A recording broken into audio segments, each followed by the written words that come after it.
Hey there, Physics Pals. Paul Lake here with another physics problem solved. I hope you're doing well. We're going to do a work problem. We're going to find the work done by the force of gravity as Batman tries to be Spider-Man. So we're going to use the concepts of work and also how to take the scalar product. And I'll show you a couple different ways of using the scalar product to solve this problem. Let's read it. Batman, whose mass is 80 kilograms, is dangling on the free end of a 12-meter long rope, the other end of which is fixed to a tree limb above. He is able to get the rope in motion as only Batman knows how, eventually getting it to swing enough that he can reach a ledge when the rope makes a 60-degree angle with the vertical.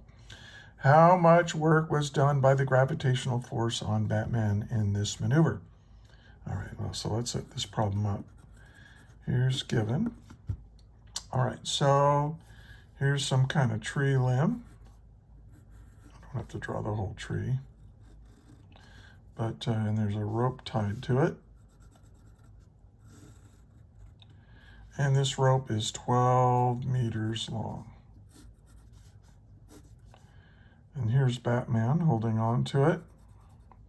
I'll make little bat ears. Otherwise, I'm just going to draw him as like looking like a teddy bear or something. I don't know.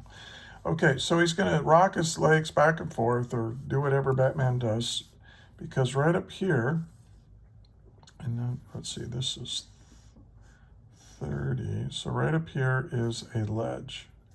And he wants to swing up to this ledge, and this makes a 60-degree angle, like this, to get up to that ledge.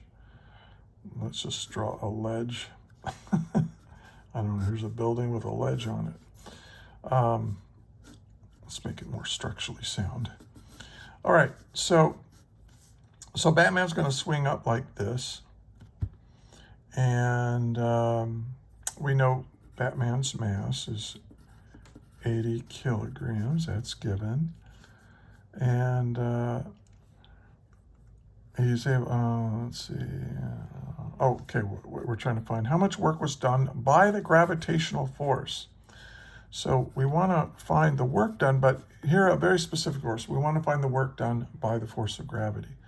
So what I'm going to do is I'm going to put W for work, and then I like to put mg as gravity, or you can put F sub g for force of gravity if you want, however you want to signify what that is. You know, you can go for it. All right. And we're going to solve it. Now, one of the things I always suggest you do is pause the video right now and try to solve it on your own. But if you get stuck, hit play until you get unstuck, then pause it again and just, you know, rinse and repeat until you get through the whole problem. And then also make sure that you can solve this problem without watching the video. So maybe tomorrow or some other time later when you've had your brain's had a chance to rest, attack this problem again, but no peeking. You know, try to do it yourself and keep doing that until you can solve the whole thing by yourself, and then you've mastered it, and then you can transfer that mastery to problems that are a little different but similar to this one, and there will be. Okay, so well, let's see, work. What's the definition of work? Work is equal to the integral of force times displacement. Now, if you're not in a calculus-based class, you can still do this problem because the force of gravity on this guy is a constant. And when the force is a constant, you can write it as F dot delta R. And we call it the dot product sometimes because we use this big fat dot to denote our, that we're taking the scalar product. And what do you mean by scalar product? That means we're multiplying two vectors together, but our answer is a scalar, and that's why it's called the scalar product. Okay, so now what we need to do, oh, well, let's also look at this. This can be written as the force times the displacement times the cosine of the angle between the force and displacement vectors if you put them together tail to tail. Another way of doing this is say, hey, take the x component of the force and multiply it by the x component of delta r, and then add that to the y component of force times the y component. I could write it as just delta y, but I'm going to go with delta r in the y direction. So you'll quite often see the vector product written this way, or scalar product written this way, and sometimes like this. And they're both perfectly good, depending on what you're given. So, what we're gonna do is, I'm gonna try it both ways. I'm gonna try it both ways here. Okay, so let's use this because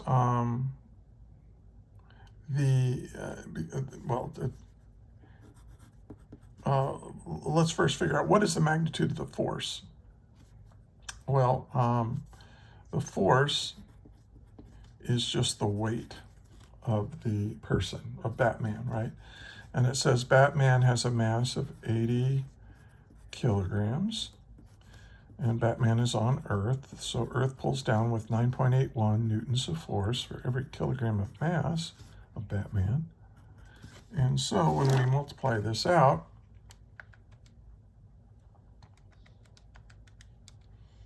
I get 784.8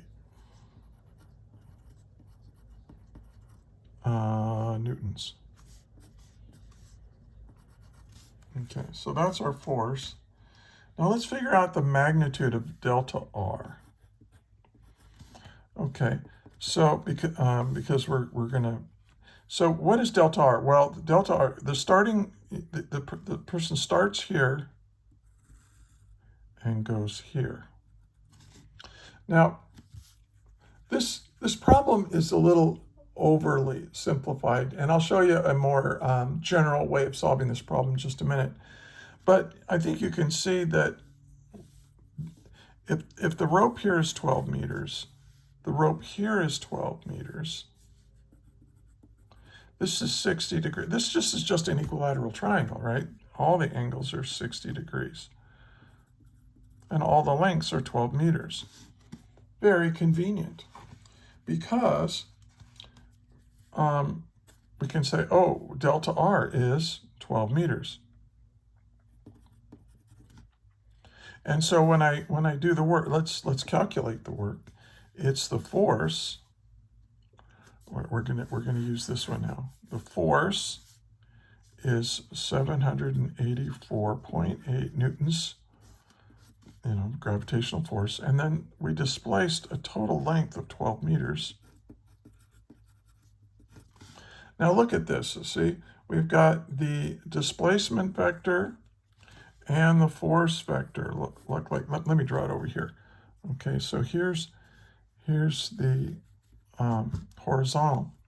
Now, here's Batman right here, and the force is straight down. Now, what is our displacement? Well, if it's 60 degrees from here, that means there's going to be 30 degrees there. So there's our delta R. Well, if this is 30 degrees and then this is 90 degrees, then we have a total angle, theta, between the force vector and the displacement vector when you hook them up tail to tail, and that's how you calculate. That's what this angle represents. This is theta. Theta is equal to 120 degrees. So I'm going to multiply by the cosine of 120 degrees. And so now I can figure out how much work is done. So the work done by the force of gravity is 784.8 times 12 times the cosine of 120 degrees. And you'll get something very interesting. Oh, now check your calculator. It's in degrees. Equals. It's negative 4,700 and 8.8. Let's round that off to 3 significant figures. I'm going to say that it's negative 4,710, right, if we round it off to 3. And then we have, what is a Newton times a meter is a joule. So there's my answer. Now we'll talk about what this negative means here in a little bit. But I want to show you a different way of doing this. And that's this dot product way of doing it. Because let's take a look at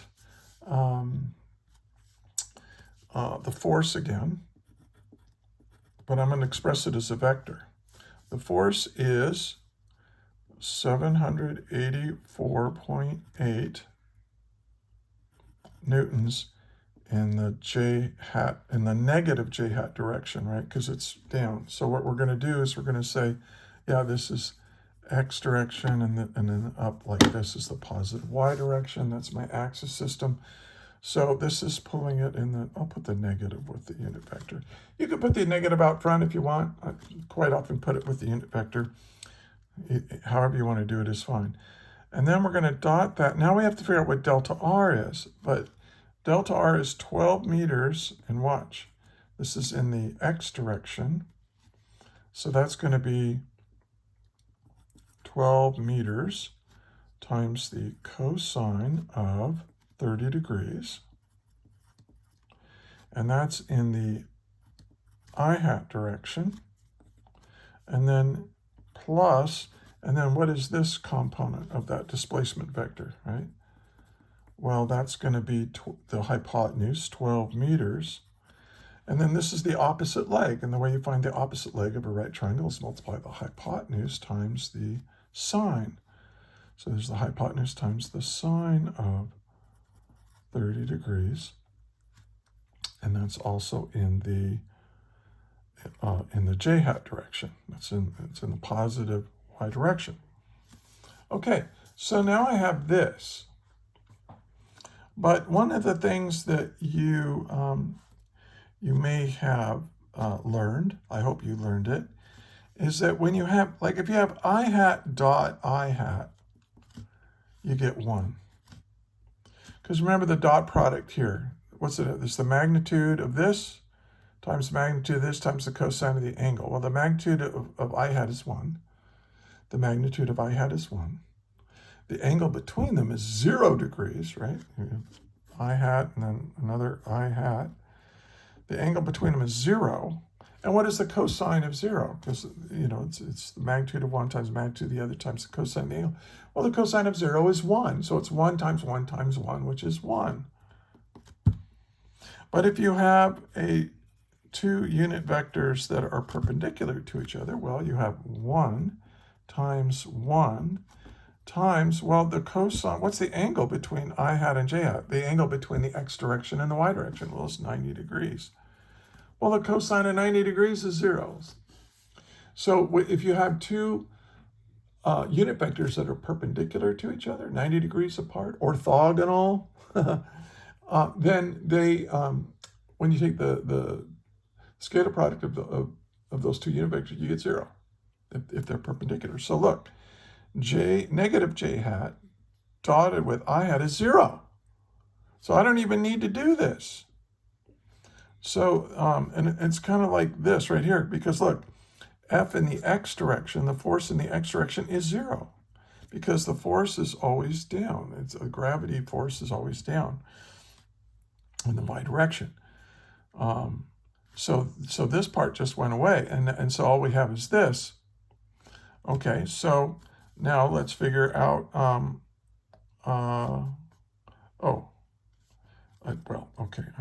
kind of messed that up a little bit. This is the force right here. And then this is, what is this? This is delta R. But written in IJ form, right? Well, now you have, but if you have j hat dot j hat, you have 1, but you do have this negative there. So it's -1. So yeah, so now all I got to do is multiply this times this. So let's do that. So we have 4.8, okay, times 12 times the sine of 30, which I know is 1/2, right? Okay, and what do I get? Ah, I get the same answer I got before, which of course I should. I just wanted to show you that you could do it either way. Negative 4,710 joules. So you can do it either way. You can use this definition using unit vectors. I hat dot I hat is 1, I hat dot j hat is 0. Or you could just think multiply the x components together and then add the y components together, multiply, and you get it. Well, this is 0, so it's just the y component of the force times the y component of the displacement. And that gave me the work done. Now, what do we mean by negative work here? Now, this is really interesting. And really soon, you're going to be talking about what we call gravitational potential energy. And that is, look, Batman had to do the work. He has his body swinging his legs back and forth. He had to do work against gravity to get up to that ledge. So once he's up on that, so in other words, while he did positive work moving himself up there, gravity did negative work. And then now, what he's gained, here's Batman standing up here on the Triumph. Let me give him some bat ears. Oh, feels very triumphant right there, right? Well, he has what we call gravitational potential energy up there, and if he jumps down, he can get all that work that he put into it. Getting out there, he can get it back out, and that's kind of leading you to the idea of conservation of energy or conservation of mechanical energy, which is such a sweet concept. You're going to be learning. It makes all kinds of problems really easy to solve compared to like if you had to use like Newton's laws or anything like that. So, all right, well, there it is. Hey, another physics problem solved. Hey, if you think I've earned it, if you feel like this was instructive and so on, please give it a like, share it, subscribe to my channel if you are a new physics student, and share it with your teacher. There are teachers that use my materials. I'm very happy about that. Also, look in the description for links. I've got some Google Docs that has literally hundreds of problems like this one worked out, as well as lectures, all organized by topic, so you could probably find what you need there. And also, there's a link on how to get a hold of me if you might benefit from my tutoring services, because I am a private tutor. I tutor students from all over the world, and yeah, it's fun. It's fun. My rates are reasonable. I'm really good. I can save you so much time and so much stress, and maybe hopefully make it fun for you. If you have a comment or a question, let's say you're in this and you didn't understand something I said, or maybe I made a mistake, leave those in the comments, but put a timestamp. Say, hey, at 12 minutes and 30 seconds, you said this and such, and I don't agree, or I don't understand, or you made a mistake, or something like that. I also just love hearing from you guys, especially you guys who aren't from the United States. I'm in Fresno, California, and it turns out that about 3/4 of my viewers are in Africa and the Philippines and India, and I think that's so cool. I think it's wonderful. So let me know where you're from. Just say hi, and yeah. So thanks for watching. Oh, one final thing. I want to thank you for being a physics student, and I mean this because I know how hard this is. I know how frustrating it is to study physics. But if it weren't for you, if it weren't for people like you, hardworking, smart people, learning how the universe works, our technologically based civilization would crumble. So to me, you're a hero. You're doing good work. You're doing important work, so keep it up. And until the next video, may the net force be with you always. That is all.